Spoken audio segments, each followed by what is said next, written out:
Attention New Zealand residents. The Beehive has enacted significant new rules taking effect immediately.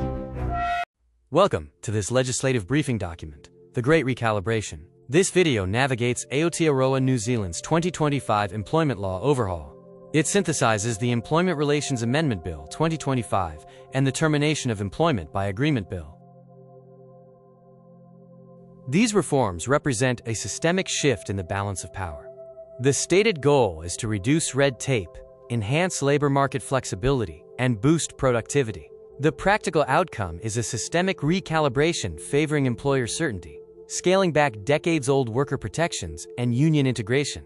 The overhaul is structured around 5 core pillars of reform. These include the Contractor Gateway Test, the $180,000 threshold for fire at will, an overhaul of grievance and process, repealing the 30-day rule, and introducing protected pre-termination negotiations.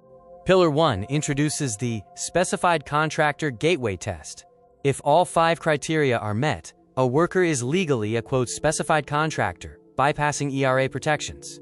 This test focuses on the written agreement, non-exclusivity, operational freedom, no penalty clauses, and independent advice. The new test aims for employer advantage by providing absolute certainty and clarifying boundaries for flexible working.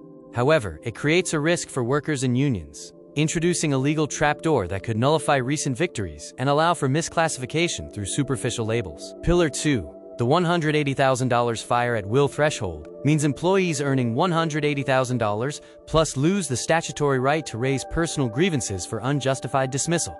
This threshold is based on base salary, excluding bonuses. Employers are also no longer bound by good faith consultation or providing written reasons for dismissal.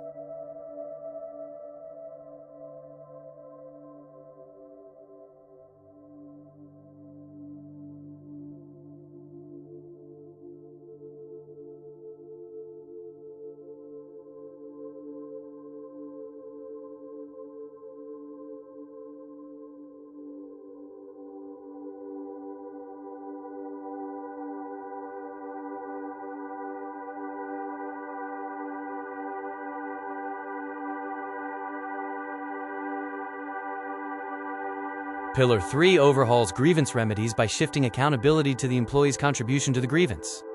Minor employee contribution leads to loss of compensation. Serious misconduct means the employee is completely ineligible for any remedies. The End of Gotcha Dismissals shifts the focus from technical, procedural perfection to substantive, practical fairness. Employers are now forgiven for procedural defects unless those defects result in demonstrable unfairness to the employee. Pillar 4 scraps the 30-day union rule. Previously, new hires in unionized workplaces had terms consistent with collective agreements for the first 30 days. Now, employers can negotiate individual terms from day 1, which reduces compliance and lessens required information sharing with unions. The union Backlash calls the legislation an attack on workers. Core grievances include collective erosion, increasing worker vulnerability to precarious roles, and an imbalance of power, giving a green light to exploitative management. Pillar 5 introduces protected pre-termination negotiations. This ACT members' bill allows employers to initiate protected conversations for a financial payout for an employee to leave. The cycle involves a formal request, employee information, a financial offer, and, if accepted, a final settlement.